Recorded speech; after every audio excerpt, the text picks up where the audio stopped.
إن الحمد لله نحمده ونستعينه ونستغفره ونعوذ بالله من شرور أنفسنا ومن سيئات أعمالنا من يهده الله فلا مضل له ومن يضلله فلا هادي له أشهد أن لا إله إلا الله وحده لا شريك له وأشهد أن محمدًا عبده ورسوله أما بعد وقال الله تعالى في القرآن المجيد والفرقان الحميد فأعوذ بالله من الشيطان الرجيم بسم الله الرحمن الرحيم يا أيها الذين آمنوا اتقوا الله حق تقاته ولا تموتن إلا وأنتم مسلمون يا أيها الناس اتقوا ربكم الذي خلقكم من نفس واحدة وخلق منها زوجها وبث منهما رجالا كثيرا ونساء واتقوا الله الذي تساءلون به والأرحام إن الله كان عليكم رقيبا يا أيها الذين آمنوا اتقوا الله وقولوا قولا سديدا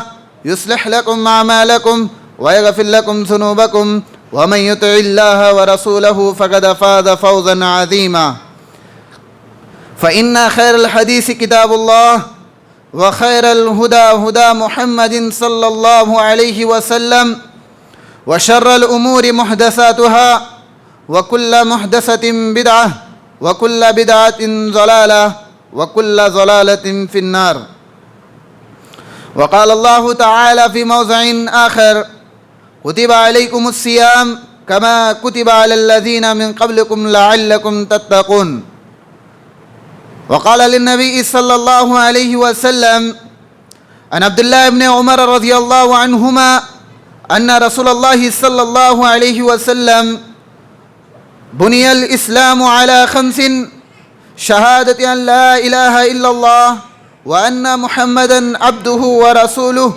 وإقام الصلاة وإيتاء الزكاة وحج البيت وصوم رمضان. ہر قسم کی کبریائی و بڑائی حمد و ثنا اس اللہ وحدہ لا شریک کے لیے لائق و زیبا ہے جس نے صرف 6 دنوں میں زمین و آسمان اور اس کے درمیان تمام چیزوں کو پیدا کیا. بعد و درود ہو تمام انبیاء علیہ السلام پر، خصوصاً میرے اور آپ کے آخری نبی جناب محمد رسول اللہ صلی اللہ علیہ وسلم پر. محترم حضرات، جیسا کہ میں اور آپ اس بات سے بخوبی واقف ہیں، 2-4 دنوں میں رحمتوں والا، برکتوں والا، سعادتوں والا، مغفرتوں والا، فضیلتوں والا مہینے سے ملاقات کرنے والے ہیں، جس کو میں اور آپ رمضان کے نام سے جانتے اور پہچانتے ہیں. یقیناً یہ ماہ رمضان اپنے اندر بہت ساری فضیلتوں کو رکھتا ہے. یہ ماہ رمضان اپنے آپ میں ایک بہت بڑا مقام و مرتبہ رکھتا ہے. اس کی سب سے بڑی فضیلت رمضان کے مہینے کی آسمانی کتابوں میں سب سے افضل ترین کتاب، جس کو میں اور آپ قرآن مجید سے جانتے اور پہچانتے ہیں، رب العالمین نے اس کتاب کو اسی ماہ میں نازل کیا. جیسا کہ رب العالمین نے فرمایا: شہر رمضان الذی انزل فیہ القرآن ھدی للناس. یقیناً رب العالمین نے قرآن مجید کو ماہ رمضان میں نازل کیا، جو کہ لوگوں کے لیے ہدایت اور رہنما والی کتاب ہے. کہیں اللہ رب العالمین نے انا انزلناہ فی لیلۃ القدر کہا. ہم نے اس قرآن کو رمضان میں لیلۃ القدر جیسی رات میں نازل کیا. قرآن مجید کا رمضان کے مہینے میں نازل ہونا اللہ رب العالمین نے قرآن مجید کو رمضان کے مہینے میں ہمیں عطا کرنا، یہ رمضان کے مہینے کی فضیلت کو بڑھا دیتا ہے۔ ایسے تو بہت سارے فضائل اس رمضان کے مہینے میں ہیں، اس فضیلت کے علاوہ اور فضیلتوں کو اگر ہم دیکھیں گے تو اللہ رب العالمین نے اس ماہ میں لیلۃ القدر جیسی رات کو رکھا ہے جو کہ رمضان کے مہینے کی فضیلت کو بڑھاتی ہے، اور ایسی رات ہے جس کے اندر کی جانے والی عبادت 1000 مہینوں کے برابر اجر و ثواب ملنے والا ہے۔ لیلۃ القدر خیر من 1000 شہر کہا اللہ تعالیٰ نے، یہ ایسی رات ہے جس کے اندر کی جانے والی عبادت کا ثواب 1000 مہینوں کے برابر ملنے والا ہے، اور جو شخص اس رات سے محروم ہو گیا وہ حقیقی محرومی ہے۔ حضرات، اس ماہ کی ایک اور فضیلت یہ ہے کہ اللہ رب العالمین اس ماہ میں ہر دن جہنمیوں کو جہنم سے آزاد کر کے جنت میں داخلہ دیتا ہے، جیسا کہ حضرت جابر رضی اللہ عنہ سے روایت ہے، نبی علیہ السلام فرماتے ہیں ان اللہ تعالی، یقیناً اللہ تعالی عند کل فطر، ہر افطاری کے وقت اتقاء من النار، جہنم سے آزاد کرتا ہے، جہنمیوں کو جہنم سے آزاد کرتا ہے۔ یہ سلسلہ ہر دن جاری و ساری رہتا ہے۔ آگے اللہ کے نبی نے کہا وَذَلِكَ فِي كُلِّ لَيْلَةٍ، یہ معاملہ رمضان کے ہر رات اللہ تعالیٰ کرتا رہتا ہے۔ حضرات، ابو سعید خدری رضی اللہ عنہ سے ایک اور روایت مروی ہے، کہتے ہیں اُتَقَاءُ فِي كُلِّ يَوْمٍ وَلَيْلَةٍ، رمضان کے ہر دن، رمضان کے ہر رات اللہ تعالیٰ جہنمیوں کو جہنم سے آزاد کرتا ہے اور جنت میں داخل کرتا ہے۔ حضرات، میں اور آپ رب العالمین سے دعائیں کرتے رہنا چاہیے کہ ہمیں بھی اللہ تعالیٰ ان خوش نصیب لوگوں میں شامل کر دے جنہیں اللہ تعالیٰ جہنمیوں سے آزاد کر کے جنت میں داخل کرتا ہے، اس لیے کہ جہنم سے آزادی اور جنت میں داخلہ ہی اصل کامیابی ہے، جیسا کہ اللہ تعالیٰ نے اس کا اعلان خود کرتے ہوئے کہا فَمَنْ زُحْزِحَ عَنِ النَّارِ وَأُدْخِلَ الْجَنَّةَ فَقَدْ فَازَ، جو شخص جہنم سے آزاد کر دیا گیا اور جنت میں داخلہ دیا گیا، یہی اصل کامیابی ہے۔ دنیاوی زندگی تو دھوکے کا سامان ہے، لہذا اگر کوئی شخص جنت میں داخل ہو گیا، جہنم سے چھٹکارا پا لیا، یہ شخص کامیاب ہے۔ حضرات، رمضان کی فضیلت ایک اور یہ بھی ہے کہ جیسے ہی رمضان کا مہینہ شروع ہوتا ہے تو اللہ تعالیٰ جنت کے تمام دروازوں کو کھول دیتا ہے اور جہنم کے تمام دروازوں کو بند کر دیتا ہے۔ سرکش شیاطین اور جنوں کو اللہ تعالیٰ بند کر دیتا ہے تاکہ بندے میری عبادت کر سکے۔ اس سے بڑھ کر اور کیا فضیلت ہو سکتی ہے؟ جیسا کہ اللہ کے نبی صلی اللہ علیہ وسلم حدیث کے اندر فرماتے ہیں اذا کان اول لیلۃ، جب رمضان کی پہلی رات آتی ہے، من شہر رمضان، رمضان کی پہلی رات جیسے ہی آتی ہے تو اس کے اندر صفدت الشیاطین، شیاطینوں کو جھگڑ لیا جاتا ہے۔ جو سرکش شیاطین ہوتے ہیں، ایسے شیاطینوں کو اللہ تعالیٰ جھگڑ لیتا ہے، بند کر دیتا ہے۔ اور آگے وَمَرَدَتُ الْجِنِّ وَغُلِّقَتْ أَبْوَابِ النَّارِ، اللہ تعالیٰ جہنم کے دروازوں کو بند کر دیتا ہے۔ فَلَمْ يُفْتَحْ مِنْهَا بَابٌ، یہاں تک کہ کوئی بھی دروازہ کھلا نہیں رہتا، کوئی بھی دروازہ کھلا نہیں رہتا، بلکہ جہنم کے مکمل دروازوں کو بند کر دیا جاتا ہے۔ اور آگے کہا وَفُتِحَتْ أَبْوَابِ الْجَنَّةِ، جنت کے تمام دروازوں کو کھول دیا جاتا ہے. فلم یغلق منہا باب، یہاں تک کہ کوئی بھی دروازہ بند ہوا نہیں رہتا، بلکہ تمام کے تمام دروازوں کو کھول دیا جاتا ہے. حضرات، جس طرح دنیا میں ایک مؤذن حی علی الصلاۃ کہہ کر، حی علی الفلاح کہہ کر نمازوں کی طرف دعوت دیتا ہے، کامیابی کی طرف بلاتا ہے، اسی طرح فرشتے رمضان کی آغاز کے لیے غیبی اذان دیتے ہیں. فرشتے اعلان کرتے ہیں، اللہ کی جانب سے اعلان کرنے والا فرشتہ اعلان کرتا ہے، یا باغی الخیر اقبل، اے خیر کے طلبگار، اے خیر کے متلاشی، آگے بڑھ، رمضان کا مہینہ آنے والا ہے، نیکیوں کا موسم بہار آنے والا ہے، آگے بڑھ چڑھ کر نیکیوں میں حصہ لے.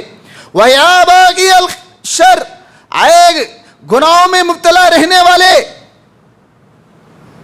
جہنم کے دروازوں کو بند کر دیا گیا ہے، شیاطینوں کو جھگڑ لیا گیا ہے، اکثر تو بھی اپنے آپ کو گناہوں سے باز آ جا، تو بھی اپنے آپ کو گناہوں سے بچا لے. یہ اعلان آسمان سے فرشتے کرتے ہیں. حضرات، اتنی فضیلتوں والا مہینہ، اتنی برکتوں والا مہینہ اگر مجھ کو اور آپ کو مل رہا ہے تو یہ اللہ کی بہت بڑی نعمت ہے، یہ اللہ کا بہت بڑا احسان ہے. اس لیے کہ حدیث کے اندر آتا ہے، دو شخص بیک وقت اللہ کے نبی صلی اللہ علیہ وسلم کے پاس آ کر اسلام قبول کرتے ہیں. جیسے ہی اسلام قبول کیے، دونوں میں ایک شخص زیادہ عبادت گزار رہتا ہے، اللہ کی عبادت کرنے والا ہوتا ہے، اس شخص کو شہادت کی موت نصیب ہوتی ہے. ایک اور شخص جو کم عبادت گزار تھا، اس کو معمولی موت، عام موت نصیب ہوتی ہے. لیکن جنت میں سب سے پہلے کم عبادت گزار اور نارمل جو عام موت مرا رہتا ہے، اس شخص کو سب سے پہلے جنت میں داخلہ دیا جاتا ہے. اللہ کے نبی صلی اللہ علیہ وسلم کے پاس حاضر ہو جاتے ہیں، سوال کرتے ہیں، اے اللہ کے نبی، یہ کیا معاملہ ہے؟ سب سے پہلے شہادت کے انتقال کرنے والا جنت میں تاخیر سے داخل ہو رہا ہے، جو عام موت، جو عام طور پر انتقال کرنے والا ہے، وہ سب سے پہلے جنت میں جا رہا ہے، اس کا کیا معاملہ ہے؟ تو اللہ کے نبی صلی اللہ علیہ وسلم کہتے ہیں، اس میں تعجب کی کیا چیز ہے؟ اس میں گھبرانے کی کیا چیز ہے؟ جو سب سے پہلے جنت میں داخل ہو گیا، اس نے رمضان جیسے نعمت کو پا لیا اور روزوں کو رکھ لیا، نمازوں کی پابندی کر لیا، قرآن کی تلاوت کر لیا، جس کی وجہ سے سب سے پہلے جنت میں داخل ہو گیا. اور جو سب سے پہلے جو شہادت کی موت مرا، جو شہادت کی انتقال ہوا، وہ تاخیر اس لیے گیا کیونکہ وہ رمضان سے محروم ہو گیا تھا.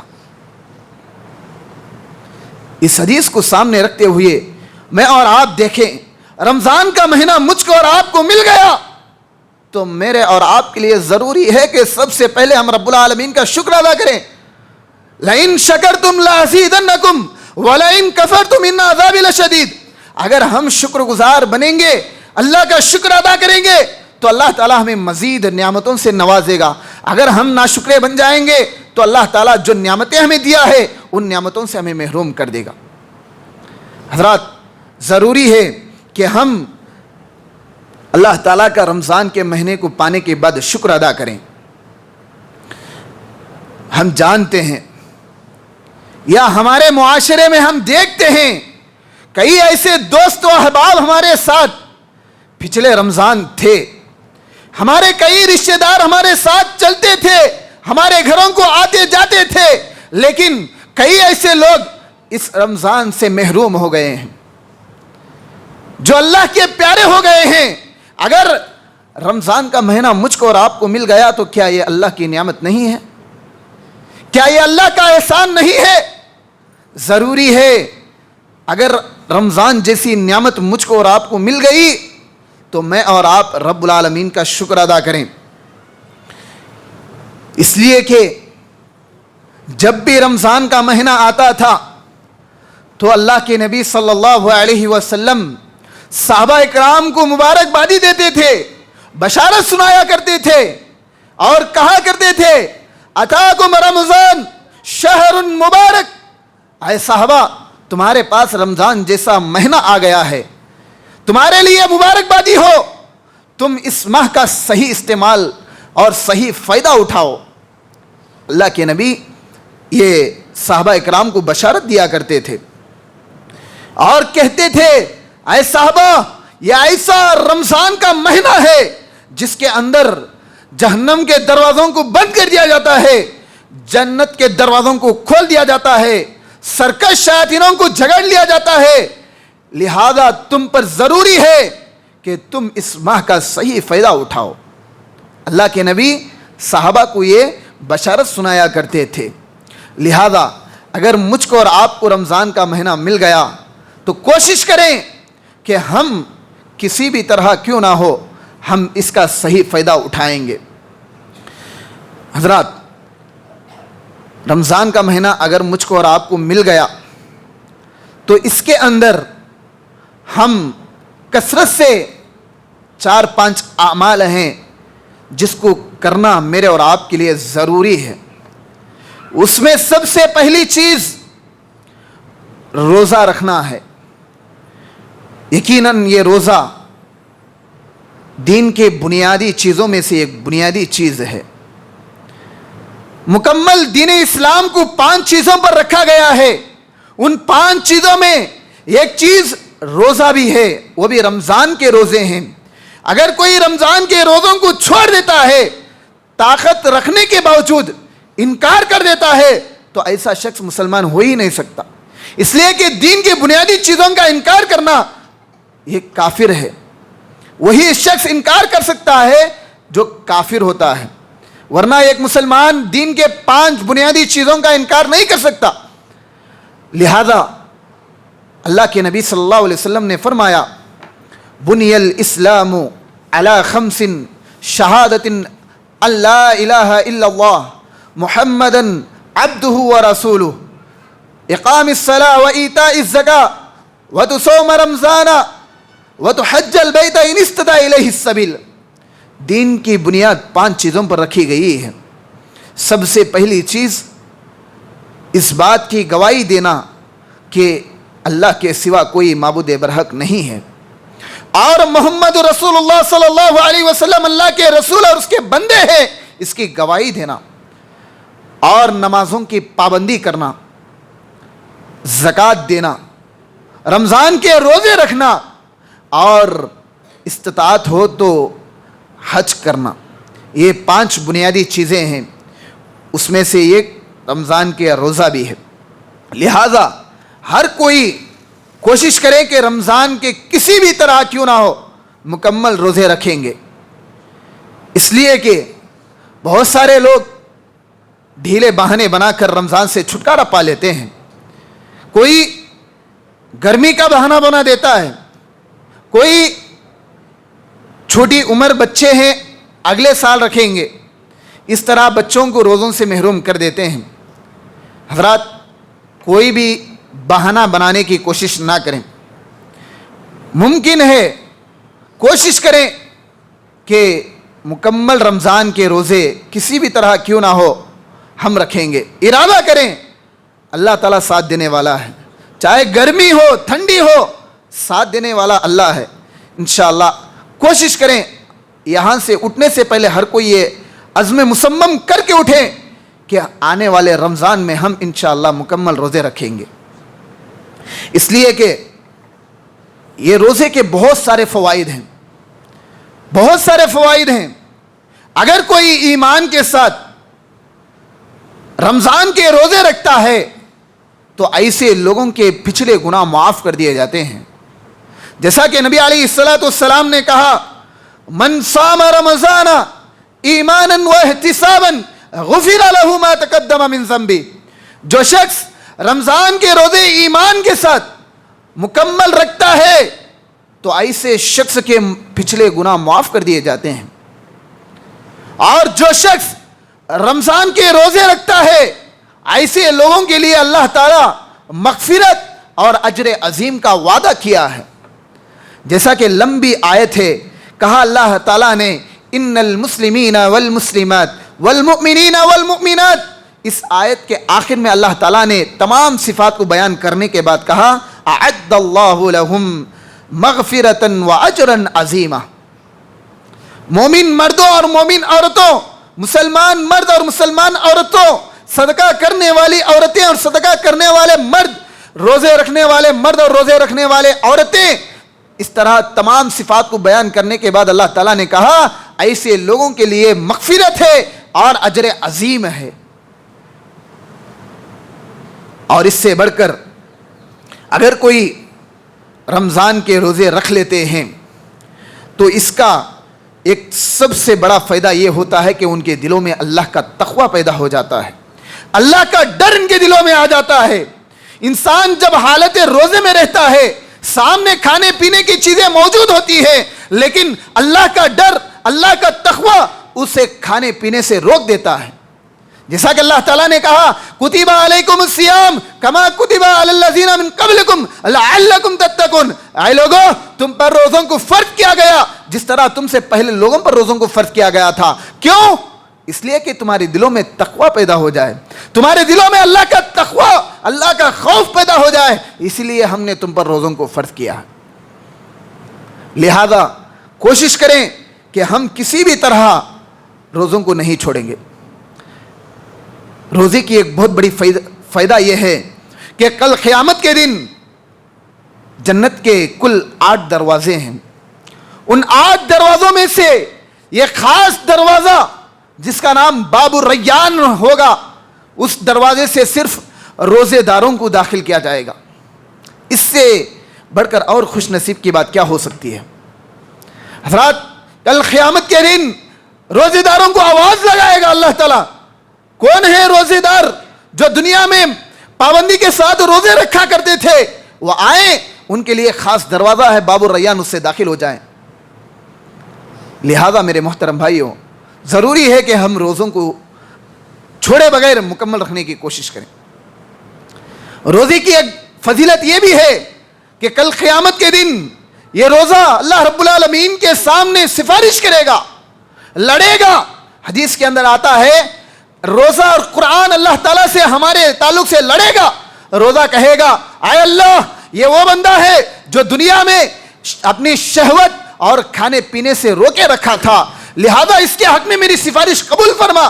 قرآن کہے گا اے اللہ, یہ وہ بندہ ہے جو دنیا میں راتوں میں سونے سے روکے رکھا, تلاوت قرآن کرتا رہا, لہذا تو اس کے حق میں میری سفارش قبول فرما. اللہ کے نبی صلی اللہ علیہ وسلم نے کہا ایسے روزے اور قرآن کی سفارش کو ان کے حق میں قبول کیا جائے گا. لہذا بتانا یہی چاہتا ہوں, روزوں کے فضائل کو بتانے کا مقصد یہی ہے کہ بچے سے لے کر بڑے, عورت سے لے کر مرد, ہر کوئی روزے رکھنے کی کوشش کریں. ایک پہلی چیز رمضان میں جو مجھ کو اور آپ کو کرنا ہے وہ روزے ہیں. دوسری چیز جو رمضان کے مہینے میں کثرت سے مجھ کو اور آپ کو کرنا ہے وہ قیام اللیل ہے. تراویح کی نماز پابندی کے ساتھ پڑھنا میرے اور آپ کے لیے ضروری ہے, اس لیے کہ اس کا بہت بڑا اجر اور ثواب بتایا گیا ہے. حدیث میں آتا ہے اگر کوئی شخص عشاء کی نماز اور تراویح مکمل پڑھ لیتا ہے تو ایسے شخص کو تہجد کا ثواب دیا جاتا ہے. اگر کوئی شخص عشاء کی نماز کے ساتھ تراویح اور وتر پڑھ لیتا ہے تو ایسے شخص کو مکمل تہجد کا ثواب دیا جاتا ہے. لہذا کوشش کریں کہ ہم کسی بھی طرح نمازوں کو ضائع ہونے نہ دیں. رمضان میں ہوتا ایسے ہی ہے کہ اکثر نوجوان گلیوں میں, روڈوں پر اور اپنے ہوٹلوں پر اپنے وقت کو ضائع کر دیتے ہیں, اپنے دوستوں کے ساتھ, اپنے احباب کے ساتھ اپنے وقت کو ضائع کر دیتے ہیں. نماز ادھر چلتی رہتی ہے, ادھر میٹنگاں چلتے رہتے ہیں. لہذا خاص کر رمضان میں جو موقع مجھ کو اور آپ کو مل رہا ہے اس کو غنیمت جان کر اور یہ ذہن میں رکھ کر, ہو سکتا ہے یہ رمضان میری زندگی کا آخری رمضان ہے, یہ سوچ کر کے نمازوں کی پابندی کرنے کی کوشش کریں. کیا پتا کہ آنے والا رمضان مجھ کو اور آپ کو ملے یا نہ ملے, کہ کوئی گارنٹی دے سکتا ہے کہ آنے والا رمضان مجھ کو اور آپ کو ملے؟ نہیں بول سکتے. لہذا یہ رمضان جو مجھ کو اور آپ کو مل رہا ہے, اس کو غنیمت جان کر, اس کی قدر کرتے ہوئے رمضان میں قیام اللیل کا اہتمام ہر کوئی کرنے کی کوشش کریں. اس لیے کہ حدیث میں آتا ہے, اگر کوئی من قام رمضان ایمانا احتسابا غفر له ما تقدم من ذنبه, اگر کوئی رمضان کے مہینے میں قیام اللیل کا اہتمام کرتا ہے تو ایسے شخص کے پچھلے گناہ معاف کر دیے جاتے ہیں. لہذا دوستو اور میرے عزیز بھائیوں, گزارش ہے کہ رمضان میں کسی بھی طرح کیوں نہ ہو نمازوں کو چھوڑنے نہ دیں, نمازوں کی پابندی کرنے کی کوشش کریں. ایک اور چیز جو مجھ کو اور آپ کو رمضان کے مہینے میں کرنی ہے وہ ہے صدقہ و خیرات. رمضان کے مہینے میں مجھ کو اور آپ کو زیادہ سے زیادہ اللہ رب العالمین کی راہ میں مال خرچ کرنا ہے, زیادہ سے زیادہ صدقہ و خیرات کرنا ہے. یقیناً مال انسان کے یہاں محبوب اور پسندیدہ تو ضرور ہے. یہی وہ مال ہے جس کو کمانے کے لیے انسان رات دن محنت کرتا ہے. یہی وہ مال ہے جس کو کمانے کے لیے انسان رات دن ایک کرتا ہے اور حد سے زیادہ محنت کرتا ہے. کیوں؟ اس لیے کہ وہ چاہتا ہے کہ میری زندگی بھی اچھی گزرے, میرے پاس مال ہو. اسی مال کو رب العالمین کی راہ میں خرچ کرنا یہ اصل نیکی اور صدقہ و خیرات ہے. کوشش کریں کہ جہاں تک ہو سکے وہاں تک ہم اللہ رب العالمین کی راہ میں صدقہ و خیرات, خاص کر رمضان کے مہینے میں. اس لیے کہ یہ بات آپ لوگ بھی جانتے ہیں, عام دنوں میں جو نیکی کرتے ہیں اس کا ثواب جتنا ہے رمضان کے مہینے میں اس کا ڈبل ثواب ملنے والا ہے. اگر آپ کو عام دنوں میں سلام کرنے پر 10 نیکیاں ملتی ہیں یا مکمل سلام پر 30 نیکیاں ملتی ہیں, ہو سکتا ہے رمضان میں اس کا ڈبل ملے. ڈبل ثواب رمضان کے اندر ملتا ہے. لہذا کوشش کریں کہ رمضان کے مہینے میں ہم صدقہ و خیرات کرتے رہیں. خاص کر اگر کوئی طاقت ہے تو وہ کوشش کریں کہ روزے داروں کو افطار کرائیں, اس لیے کہ افطاری کرانے والے کو اتنا ہی ثواب ملتا ہے جتنا ثواب روزے دار کو ملتا ہے. یعنی اگر کوئی شخص کسی روزے دار کو افطار کراتا ہے یا سحری کراتا ہے تو کرانے والے شخص کو اتنا ہی ثواب ملتا ہے جو کرتا ہے. یعنی روزے دار کو جتنا ثواب ملنے والا ہے اتنا ہی ثواب افطار کرانے والے شخص کو بھی ملنے والا ہے. لہذا کوشش کریں, ضروری نہیں کہ پوری مسجد کے لوگوں کو افطاری کرائیں, اپنے استطاعت کے مطابق اپنے ایک دوست کو ہی افطاری کرا دیں, اپنے بھائی کو افطاری کرا دیں, اپنے والدین کو افطاری کرا دیں. اس کا ثواب بہت زیادہ ہے. جتنا ثواب ایک روزے دار کو ملنے والا ہے اتنا ثواب ایک افطاری کرانے والے ایک شخص کو مل رہا ہے.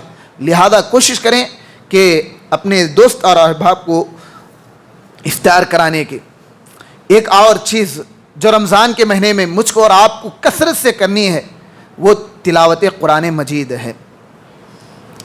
یقیناً قرآن رمضان کے مہینے میں نازل ہوا اور جس ماہ میں نازل ہوا اس ماہ میں اگر کوئی تلاوت کرتا ہے تو اس کا بہت زیادہ اجر و ثواب ملنے والا ہے. حدیث میں آتا ہے من قرأ حرفا, اگر کوئی قرآن مجید کی ایک حرف پڑھتا ہے من کتاب اللہ, اللہ کے کتاب میں سے, تو فلہ بہ حسنۃ والحسنۃ بعشر, تو ایسے شخص کے لیے ہر حرف پر 10 نیکیاں ملتی ہیں.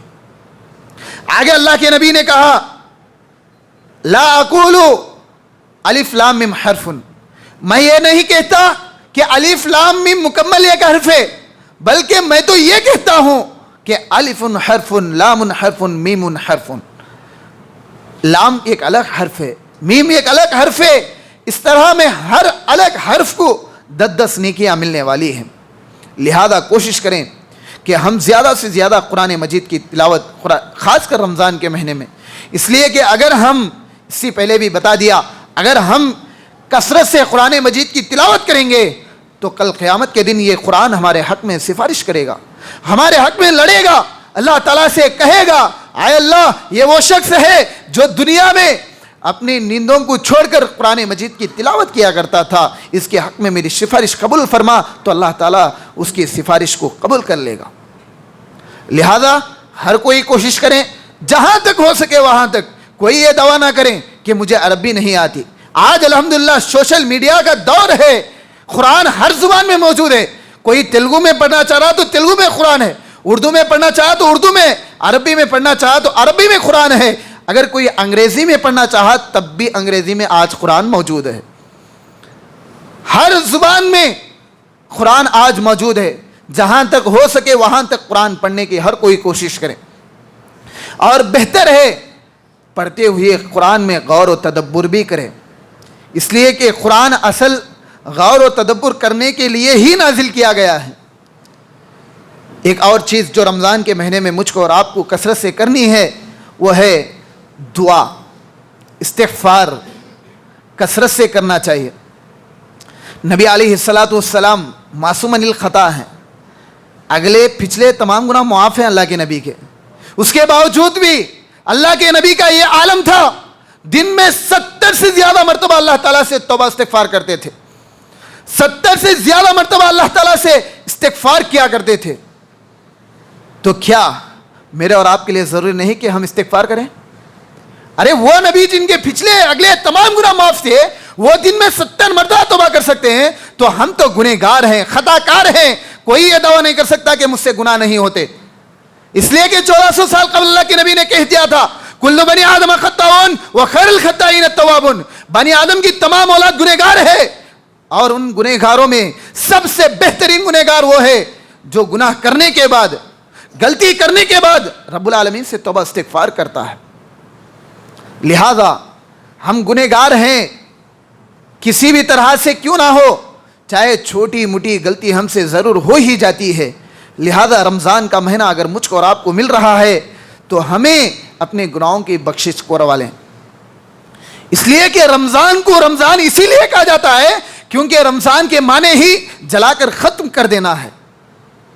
یہ مہینہ ہمارے گناہوں کو معاف کروانے کے لیے، ہماری بخشش کے لیے آتا ہے، تو ہم پر ضروری ہے کہ ہم اس ماہ میں زیادہ سے زیادہ استغفار کرتے رہیں، چلتے پھرتے دعائیں پڑھتے رہیں، استغفار کرتے رہیں، الحمدللہ، استغفر اللہ، اللہ اکبر، اس طرح کے چھوٹے موٹے جو بھی دعائیں ہیں اس کے لیے کوئی وقت کی خاص ضرورت نہیں ہے۔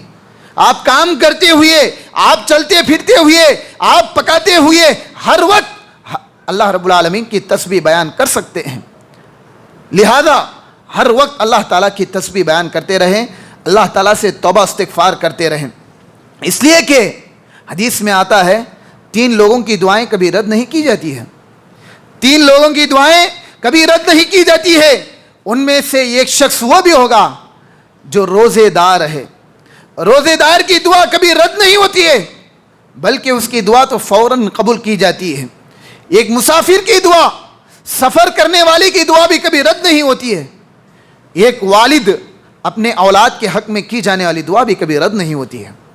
یہ 3 شخص ایسے ہیں کہ ان کی دعا کبھی رد نہیں کی جاتی ہے، لہذا جو بھی مانگنا ہے، جو بھی آپ کو اللہ تعالیٰ سے طلب کرنا ہے رمضان کے مہینے میں پوچھ لو، اللہ تعالیٰ آپ کو ضرور دے دے گا۔ خاص کر ہمارے نصیبوں کے بارے میں، آنے والے دنوں کے بارے میں دعائیں کرتے رہیں کہ اللہ اگر ہماری تقدیر میں برائیاں ہیں تو اللہ اسے اچھائیوں میں تبدیل کر دے۔ اس طرح کی دعائیں ہر کوئی کرتے رہیں، اس لیے کہ خاص کر رمضان کے مہینے میں دعاؤں کا کرنا میرے اور آپ کے لیے ضروری ہے۔ یہ مہینہ ہی دعاؤں کا مہینہ ہے۔ اللہ کے نبی صلی اللہ علیہ وسلم کے پاس حضرت عائشہ رضی اللہ عنہا تشریف لے گئی، پوچھتی ہے اے اللہ کے نبی اگر رمضان کے مہینے کا آخری عشرہ مجھے مل جائے، ایسے تو بہت سارے دعائیں ہیں، بہت ساری نعمتیں مانگنے کی ہیں، لیکن اللہ تعالیٰ سے میں کیا مانگوں، اللہ سے میں کیا مانگوں؟ تو اللہ کے نبی صلی اللہ علیہ وسلم حضرت عائشہ رضی اللہ عنہا کو نصیحت کرتے ہوئے کہا یہ دعا کرو اپنے گناہوں کی معافی اللہ رب العالمین سے رمضان کے مہینے میں مانگ لو، اور یہ دعا ہمیشہ پڑھتے رہو، اللہم انک عفو تحب العفو فاعف عنی، یہ دعا ہمیشہ آپ پڑھتے رہو، اس دعا کا اہتمام کرو، اس لیے کہ یہ رمضان کا مہینہ گناہوں کی مغفرت کا مہینہ ہے۔ لہٰذا میرے محترم بھائیوں، خطبہ جمعہ سے یہی پیغام دینا چاہتا ہوں، یہی بات آپ لوگوں کو بتانا چاہتا ہوں کہ رمضان کا مہینہ اگر مجھ کو اور آپ کو مل رہا ہے تو یہ اللہ کی نعمت ہے، اس پر اللہ کا شکر ادا کریں اور اس کا صحیح فائدہ اٹھانے کی کوشش کریں۔ ایک مرتبہ اللہ کے نبی صلی اللہ علیہ وسلم ممبر پر چڑھ رہے تھے تو تینوں سیڑھیوں پر اللہ کے نبی جب قدم رکھ رہے تھے تو آمین آمین آمین کہہ رہے تھے۔ صحابہ اکرام رضی اللہ عنہم مجمعین خطبے سے فارغ ہونے کے بعد سوال کرتے ہیں، اے اللہ کے نبی، یہ معاملہ تمہارا ہمیشہ کا نہیں رہا، آج کیوں آپ ہر سیڑھی پر آمین کہہ رہے ہیں؟ تو اللہ کے نبی صلی اللہ علیہ وسلم کہتے ہیں، اے صحابہ، میرے پاس آسمان سے فرشتوں کے سردار جبرائیل آئے تھے اور یہ کہہ رہے تھے ہلاکت اور بربادی ہو اس شخص کے لیے جو رمضان جیسا عظیم مہینہ پانے کے بعد اپنے گناہوں کی مغفرت نہیں کروا لیا۔ اس پر میں نے آمین کہا۔ ذرا دیکھو بدعا کرنے والے کون؟ فرشتوں کے سردار جبرائیل علیہ السلام ہیں، اس پر آمین کہنے والے نبیوں کے سردار محمد صلی اللہ علیہ وسلم ہیں۔ تو کیا یہ بدعا قبول ہونے میں کوئی شک، کوئی گمان کچھ بھی نہیں ہے؟ اس لیے کہ دعا کرنے والے نبیوں کے فرشتوں کے سردار ہیں بدعا کرنے والے، اور اس پر آمین کہنے والے نبیوں کے سردار نبی صلی اللہ علیہ وسلم ہیں۔ لہذا ہم رمضان کے مہینے کو پانے کے بعد اللہ تعالیٰ کی زیادہ سے زیادہ عبادتیں کرنے کی کوشش کریں، زیادہ سے زیادہ قرآن مجید کی تلاوت کرنے کی کوشش کریں، زیادہ سے زیادہ نفل نمازوں کا اہتمام کریں، زیادہ سے زیادہ صدقہ و خیرات کرنے کی کوشش کریں۔ دعا ہے اللہ تعالیٰ سے کہ اللہ تعالیٰ ہمیں آنے والا رمضان سلامتی کے ساتھ نصیب فرما۔ اللہ رمضان میں جو بھی شدت ہے، گرمی ہے، اللہ وہ ہمارے لیے آسانی کر دے۔ اللہ ہمارے گناہوں کو معاف کرے، اللہ ہمارے نیکیوں کو قبول کرے۔ اللہ جہاں بھی مسلمان پریشان ہیں کسی بھی طرح کیوں نہ ہو، اللہ تو ان کی روحانی مدد عطا کر مولا۔ اللہ جہاں بھی جو بھی قرض جیسی بیماری میں مبتلا ہیں، اللہ تو ان کے ساتھ آسانی کا معاملہ کر مولا۔ آمین۔ وآخر دعوانا الحمدللہ رب العالمین۔ السلام علیکم ورحمۃ اللہ وبرکاتہ۔